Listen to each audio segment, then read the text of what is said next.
Welcome to the Blue Dragon Guild, a channel all about Dungeons and Dragons. I'm Baron. I'm Chris.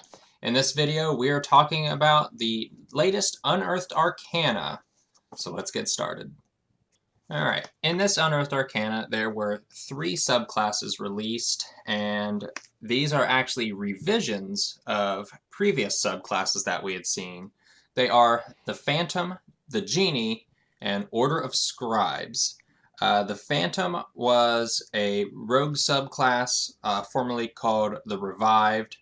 The Genie was the Noble Genie, Warlock patron. And then the Order of Scribes is a new wizard subclass that reimagines the Archivist.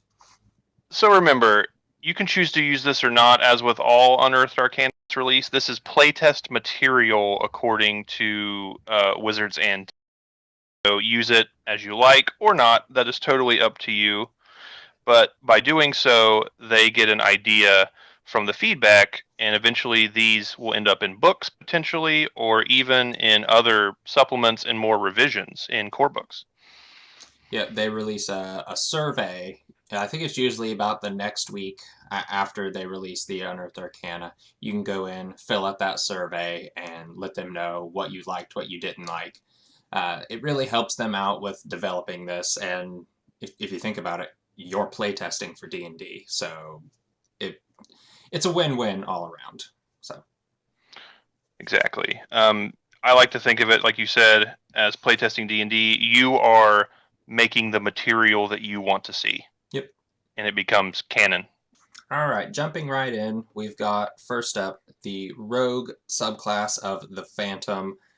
This is described as a rogue that walks a fine line between life and death, and they have a weird mystical connection to death itself. It says many Shadar-kai from the Shadowfell are masters of these macabre techniques. The first ability they have is Whispers of the Dead. Echoes of those who have died begin to cling to you. Whenever you finish a short or long rest, you can gain 1 skill or tool proficiency of your choice as a ghostly presence shares its knowledge with you. And this proficiency lasts until you use the feature again. So if you perchance, kill a dwarf that was a blacksmith on a rest, you can more or less attune. It wouldn't take up an attunement slot, obviously, but until you switched it out, you would have the skills of a blacksmith just kind of out of nowhere. The next one they get is at 3rd level, and it's called Wails from the Grave. And this one seems pretty interesting. As you nudge someone closer to the grave, you can cause deathly wails to be heard near them. So how it works is, after you do your sneak attack damage, you can target a second creature within 30 feet of the creature that you did that sneak attack damage to. You roll half the number of sneak attack dice for your level, and you round up on this. Mm-hmm. And the second creature takes psychic damage equal to that roll's total as the wails of the dead invade their mind. That's really cool. And it's psychic damage. As we've said in previous videos, psychic damage is extremely hard to mitigate. Yep. So that's always super good. And it's at 3rd level. So Yep. always good for extra damage on a rogue. The next ability the Phantom gets is at level 9, Tokens of the Departed. Whenever a life ends in your presence, you're able to snatch a token from the departing soul, a sliver of life essence that takes physical form. So, as a reaction, when a creature you see dies within 30 feet of you, you open your free hand and a tiny trinket appears there. This trinket is called a soul trinket. Whenever the soul trinket is on your person, you have advantage on death saving throws and constitution saving throws, as your vitality is enhanced with this life essence. The other cool thing is, as an action, you can destroy one of the soul tokens, and you can talk to the spirit that the token was from. And it answers questions in a language it knew in life, but it's under no obligation to be truthful. and it answers as concisely as possible, eager to be free. It's kind of, I'm going to say, a poor man's speak with dead. Um, that's it's a nice little like flavor kind of thing, and that advantage on the death saving throw is always wonderful. Yes, that's the best part, in my opinion, of that. I agree. That's crazy that you can do that. You can also only have a maximum number equal to your proficiency bonus. So Yes. again, this is all based on proficiency bonus, and you cannot create one while at your max. But you can destroy that soul token, as you said, to cast that spell-like effect, but it doesn't have to be like on your hand. It doesn't matter where it's located, you Yep. just do it. Yep. And that's super neat. The next one they get is a level 13 feature. So it's a little higher, but as you go higher in level, obviously things get better. Yep. And this is called Ghost Walk. So the idea is you partially fade into like the realm of death, and you assume a spectral form.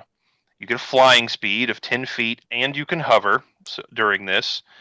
And attack rolls against you have disadvantage.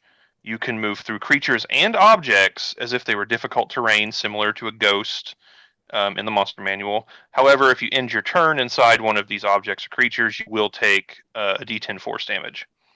You get to stay in this form for up to 10 minutes or until you end it, and you can end the effect on yourself as a bonus action. To use it again, however, you have to finish a long rest, or you can destroy one of your soul tokens as part of the bonus action when you activate Ghost Walk. So that's interesting that you can do either or. Yeah. And another reason to get more tokens, so kill more, get more tokens, especially at higher level. By 13th level, your proficiency bonus is pretty good. Yeah. You'll get a fair amount of options for this class. And at level 17, the capstone ability of the Phantom subclass is Death Knell. When you use your Wails from the Grave feature, you can now deal the psychic damage to both the first and second creature. So it just makes that ability even more powerful. As I was reading through this, as we were discussing this, this kind of there was a 3.0, 3.5 prestige class.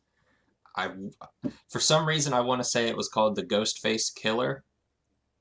I might just be That is one. Yes, yeah. that is a class. That this kind of reminds me of that in a way, and I think it's like it's a fun little thing, that they're kind of pulling stuff from the older editions and working it in a little bit, because I mean, if you played 3.5, you know how much stuff there was for that edition. Just it was astronomical. I was going to say, and now, as opposed to old editions, these are now worked in easy to the class without having to do a prestige or a multi-class. Mm-hmm. So now it is much more streamlined to be, okay, I want to be a rogue, but I want to do this cool thing. Awesome. Wait till level 3. Here's your subclass. Yep. Yep. Or, level 1 on some cases and things like that. So now it's just you get to do everything you want up front. Yeah. Yeah. I love this subclass. I want it to be published in a book. I want to play it. Funny enough, the next character that I was thinking of playing was actually a rogue, so I'm very much going to be playing one of these, if Chris allows me. Always. I allow all UA, regardless of setting, even if I don't like the setting, as should most DMs, listen to your players. Yep. So the second class that was released in this is actually my favorite of the three, and that is the one for Warlock, and that is the Genie. I really liked the old one. I like this one more. Yep. I'm a big fan of Warlock anyway. I know that's a divisive class. I'm not going to get into that, but I like them. And the more Warlock gets, the more I'm happy. And this one gets a new patron option, which is the Genie. So the idea is this: is you made a pact with one of these ancient genies from the elemental plane or wherever your DM might let them be, and it becomes your patron, because that's what genies like, is to be worshipped and basically enslaving you, but you're not. You're getting power from them. So it's fun. And you get to choose, either randomly or not, which one of the 4 types you want to be. You can have a patron that is a Dowel, which is an earth genie. You can get a Genie, which is air, and a Freedy, which is fire, or the Merid, which is water. By doing so, you get access to an expanded list of spells and so on, based on element type, level, and so on and so forth. So, for instance, if you pick a Dowel, they're earth-based, you'll get earth-based spells. If you pick a Freedy, you'll get something like Burning Hands, and so on. It all is very thematic and very well made based on the type, and it really feels like your patron is fleshed out. Yeah. I know some of them are sort of, in my opinion, sort of like nebulous in the fact that, I pick an old one, well, that could be anything I want. If I pick this thing, it's a little more, Yeah. restricted or not. This is very straightforward and very different than the other Warlock subclasses, and I really appreciate that. Because right off the bat, you're getting access to better spells. Yeah, this it's not cantrips. I mean, these are leveled spells. So that's interesting. So you get that right away at level 1. In addition, you get a magical vessel. It can be different things. Your DM could let you do whatever. It could be a lamp if you want to go traditional, that sort of thing. It gets you special powers. Quickly going over the powers you might get, the vessel is tiny, so it can be used as a spell focus. So you can put it on a necklace, you can put it on your gear, you can hold it, you can do whatever your DM allows and you allow.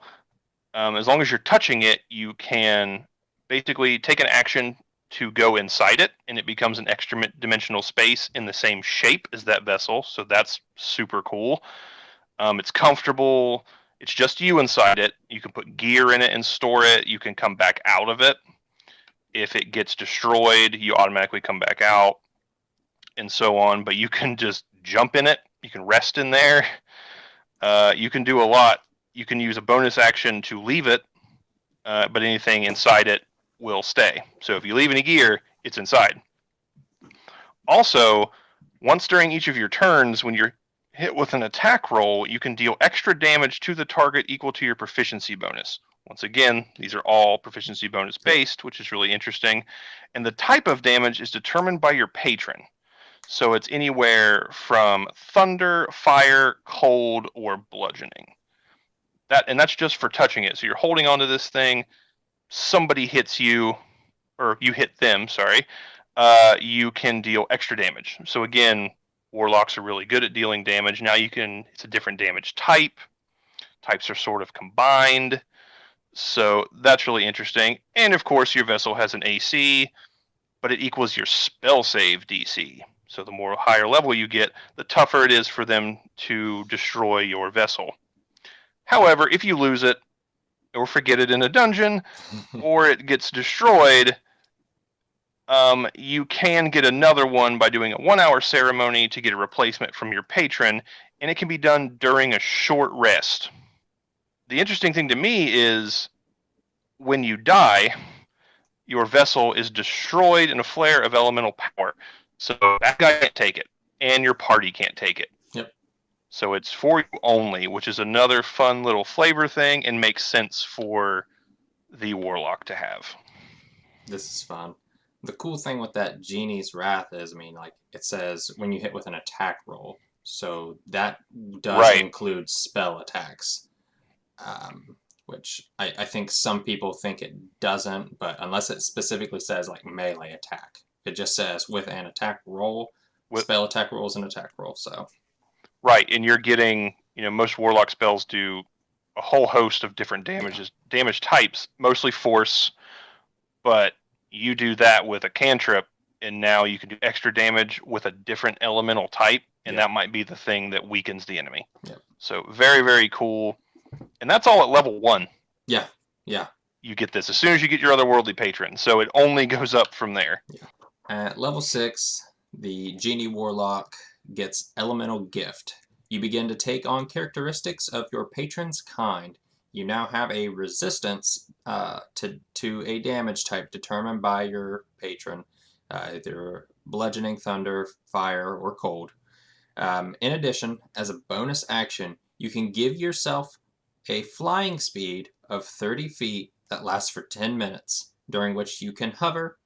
You can use this bonus action equal to a number of times equal to your proficiency, and you regain all expended uses when you finish a long rest. More on that proficiency bonus usage. You get some damage resistance, which is fairly uncommon for warlocks. Now that I've said that, I think the fiend warlock might get resistance. I don't know. I play a fey warlock. I don't remember, but Right. uh, I think you're correct. I yeah, also play Fey and like the otherworldly yeah, Cthulhu-y one, yeah, but I think they do. So at level 10, they get an improved version of their vessel, and this is called Sanctuary Vessel. And basically what this does is instead of just you going inside the vessel as part of your action to hang out or hide or rest or do whatever you need, you can now choose up to 5 willing creatures you can see within 30 feet of you, and they are drawn into it with you. yep. In addition, as a bonus action, you can eject any of them, and they'll appear in like a square that's adjacent, sitting, because it is just going to be sitting on the ground or in the water or wherever you're at. In addition to this, anyone, including yourself, who remains inside this vessel for 10 minutes gains the benefit of a short rest without actually resting. Yep. That's super important. And then anyone can add the Warlock's proficiency bonus, to the number of hit points they regain if they use their hit die as part of this rest there, of a short rest there. Yeah. But you get so they can short rest there, gain proficiency bonus, or in the case of the Warlock and other classes like the Sorcerer, if you get things back on a short rest, you can just hang out for 10 minutes, Yeah. providing you're not getting murdered, and you get that stuff back. That is fantastic. That is great. The thing that immediately pops in my mind with that is it's the ultimate infiltration. Oh, yeah. You gotta say, you go up to a kid, here kid, here's 20 gold. I need you to deliver this vessel. I'm gonna set it over here on this pedestal. I need you to come back in 5 minutes. Then all your party members, zip, he takes it there. No one's gonna suspect it. And when I was reading through this, I was like, that was my favorite ability in this whole thing. I was just like, I can see so many fun shenanigans with that. The Genie Warlock gets their last ability from this subclass, Limited Wish. You entreat your patron to grant you a small wish. As an action, you can speak your desire to your genie vessel, requesting the effect of one spell that is 6th level or lower and has a casting time of 1 action. The spell can be from any class's spell list, and you don't need to meet the requirements in that spell, including costly components. The spell simply takes effect as a part of the action. And once you use this feature, you can't do it again until you finish 1d4 long rests. As Mackenzie and I talked about in our favorite spells video, which you can see up there, anything that'll give you more spells as a caster is going to be worth it. And I mean, it does have that drawback of, 1 to 4 long rests. But I mean, there's so many spells between 1st and 6th level that are ridiculous that you can just, hey, I need this. There it goes. It's yours. Right. The fact that it's from any class's spell list, I mean, just open the book Mm-hmm. and just pick what you want. It's just now it only becomes a level requirement. No money, Yep. no strange components, no focus. Just, hey, I need this now. Boom, you got it. That is fantastic. And the wizard subclass, Order of Scribes. I think with the name Order of Scribes, it just kind of, is a little self-explanatory, but these are the more bookish mages. If you're playing in the Forgotten Realms setting, I can almost guarantee they came from Candlekeep. The ability they get at 2nd level is Wizardly Quill. As a bonus action, you can magically create a tiny quill in your free hand, and the quill has the following properties. It doesn't require ink, and when you write with it, it produces ink in a color of your choice on the writing surface. The golden time you must spend to copy a spell in your spell book is halved if you use this quill for the transcription, and you can erase anything you write with the quill if you wave the feather over the text as a bonus action, provided the text is within 5 feet of you. The quill disappears if you create another one or if you die. This is really cool. I mean, like, the big thing here is being able to copy spells for, half the gold price. I don't know if this halving will stack with any other reductions you might get. I doubt it. I doubt it. Depending on my mood, I may let it happen. Right. Wizard. I love Wizard to death. It's Same. easily one of my favorite casting classes. It's fun. It's flavorful. It's classic. Yeah. It's what you think of when you think of like fantasy. Oh yeah. But you need money to do stuff unless otherwise told. Yeah. And that can be a pain. So with this, it's halved automatically. That's awesome. And you're not actually holding it. It's sort of just hovering there, writing itself. Yeah. That's super neat. That's a fun flavor, and that's definitely very D&D high magic feeling. Yeah. When we were discussing doing the video, we both kind of felt like this subclass definitely would benefit more in a RP heavy kind of game, because a lot of the stuff they get just kind of lends well to that. This seems a very old school touch to an updated class. Yes. And I appreciate that. That's super neat. So I think this will appeal to that classic wizard archetype player. Changing from that, here's something interesting they get at second level as well, called Awakened Spellbook. Now, you use special inks and ancient incantations and all these like flavorful magic methods to imbue your spellbook with sentience. So it sounds cool already. For instance, while you hold this spellbook, you can use it as a spellcasting focus. Great. That's already great, just holding it.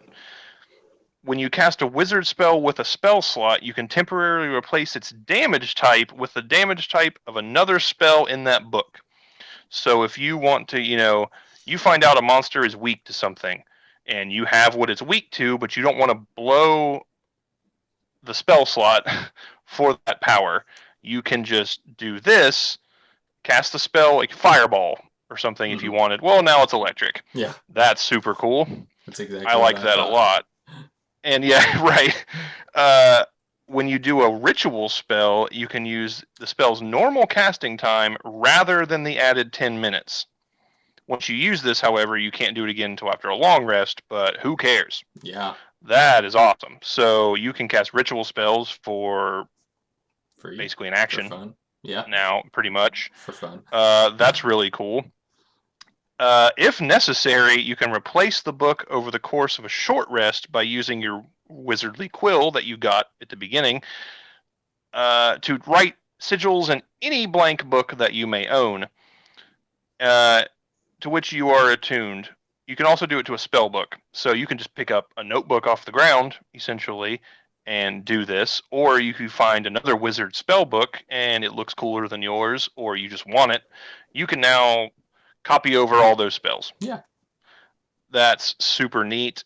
At the end of the rest, however, your spellbook's consciousness is summoned into the new book, which transforms into your spellbook, of course, with all its spells that you had before. If the previous book is still existed somewhere in the universe, all spells in it vanish and it becomes just a blank book. At 6th level, the Order of Scribes wizard gets Master Scrivener. When you finish a long rest, you can create one magic scroll by touching your wizardly quill to a blank piece of paper or parchment, causing one spell from your awakened spellbook to be copied to the scroll. The chosen spell must be of 1st or 2nd level and have a casting time of 1 action. Once in the scroll, the spell's power is enhanced, counting as 1 level higher than normal. And you can cast the spell from the scroll, reading it as an action.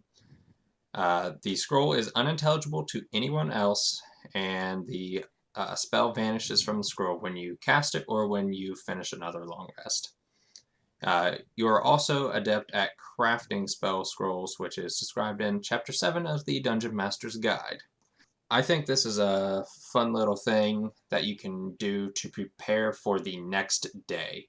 If you have any spells left over from the previous day, the way I'm thinking that it will work is you can load those up into a spell scroll and then have them as an extra spell for the next day. If I'm thinking if I'm thinking that's it, like the it may not work that Right. way, but That's what I was thinking too. Because I mean, it's only usable for you. But for if my mind remembers, if I use the scroll, I don't have to burn the spell slot. It just has to be on my list. yeah, yeah, So, like you said, in a pinch, you're using those stored. I mean, how much paper do you have? You know, yeah, so you're yeah, using how much this pile of scrolls potentially for whatever you were able to carry over. And then you're like, man, I really wish I could use this one more than once per day. Like you yeah, can potentially copy your really good spells by just having the scroll to use them when you need them. So that's actually my favorite thing about this yeah. That's fun. so far is you're basically loading spell ammo Yeah, for the next day, and that's super neat. So at 10th level, they get something called Manifest Mind. The idea of this is that you bring forth the mind from your sentient spellbook. So early level, you give it the magic sentience, and now you're awakening that sentience. As a bonus action, while the book is on your person, you can cause its mind to manifest as a tiny spectral construct. Hovers in a space of your choice, around 60 feet of you. It is intangible, doesn't occupy its space, and sheds dim light in a 10-foot radius. It looks like a ghostly tome. It can be like text in the air. It can really be whatever you want. It could even look like a small version or a tiny version of a scholar from your past. Lots of flavor options for this. It has a number of hit points equal to your wizard level plus your intelligence modifier and uses your AC and saving throws. Interesting. It can hear and see, has dark vision out to 60 feet, and as an action, you can see and hear through it, so, as if you were in its space. So until your concentration ends, as if you were concentrating on a spell. So it's almost like the spell that lets you like scry, like it's like orb of scrying hmm or something. It's yeah, similar to that. So you can yeah, scry at a distance, and now you're doing it through your manifested spellbook's mind. As crazy as that sounds. All in addition to all of this, whenever you cast a wizard spell on your turn, you can cast it as if you were in that spectral mind's space. So mhm, not only can you see and hear through it for action, you can cast from its point in space. And it goes, you can do it a number of times per day equal to your proficiency bonus, the theme of these. And you regain all expended uses when you finish a long rest. So that makes sense.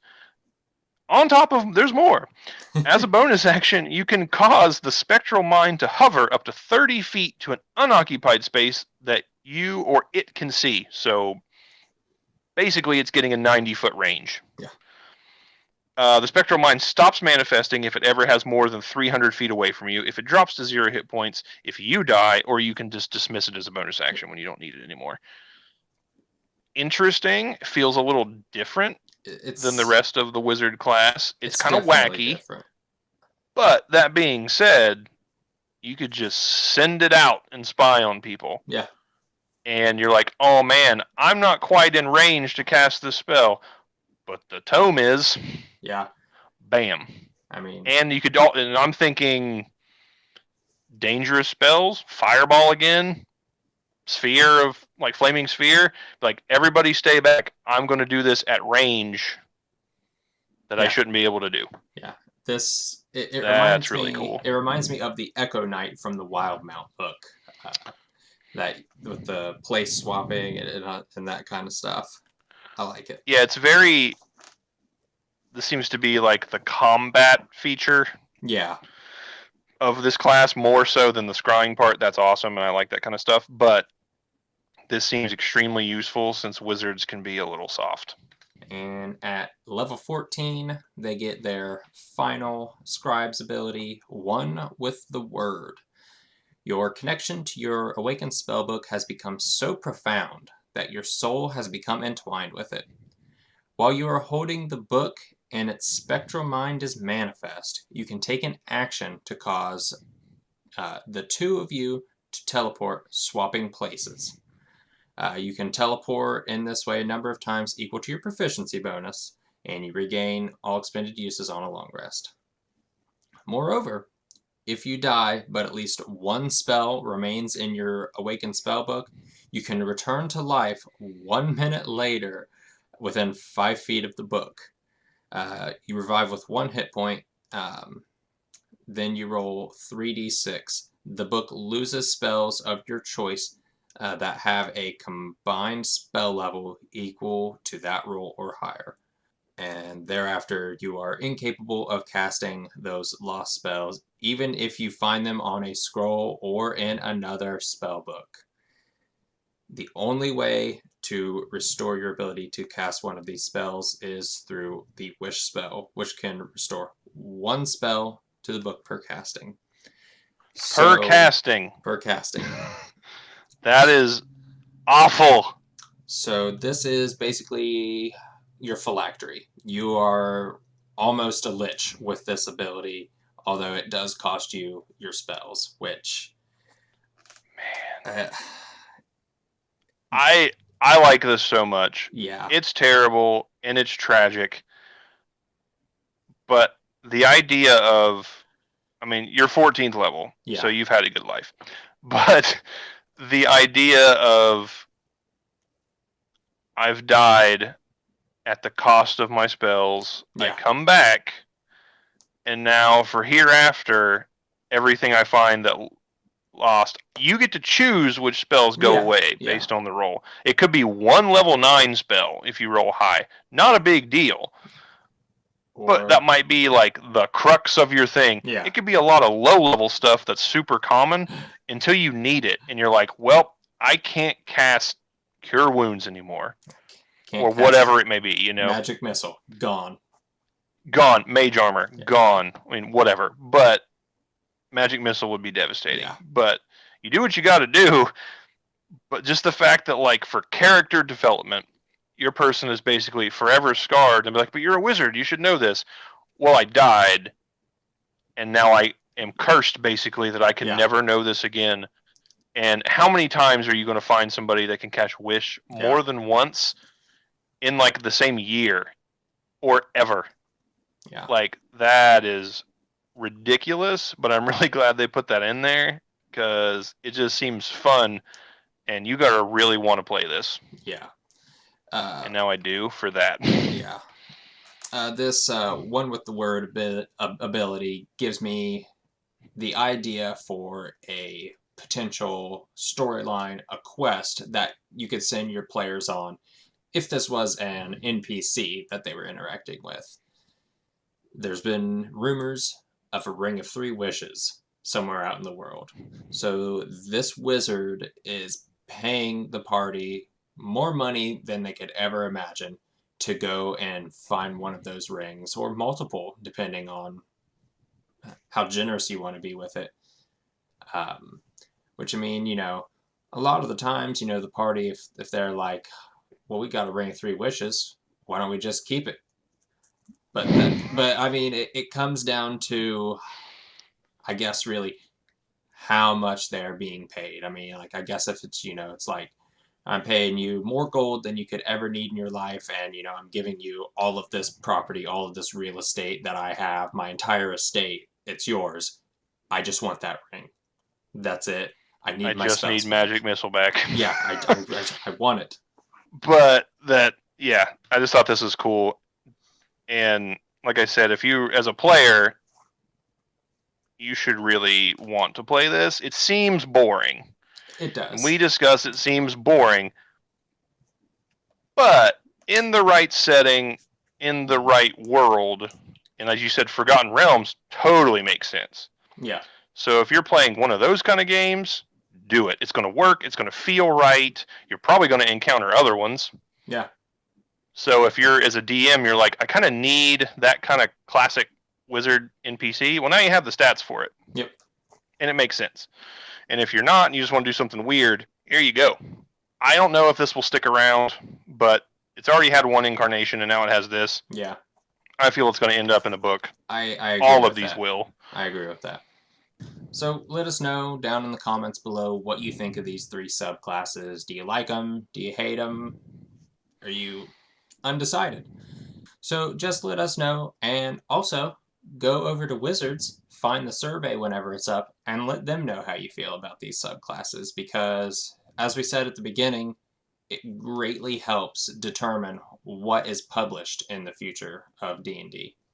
So be sure to hit the like button if you enjoyed this video, and if you never want to miss a D&D video from us, hit the subscribe button. We release a new video every Friday. Until next time, keep the dice rolling.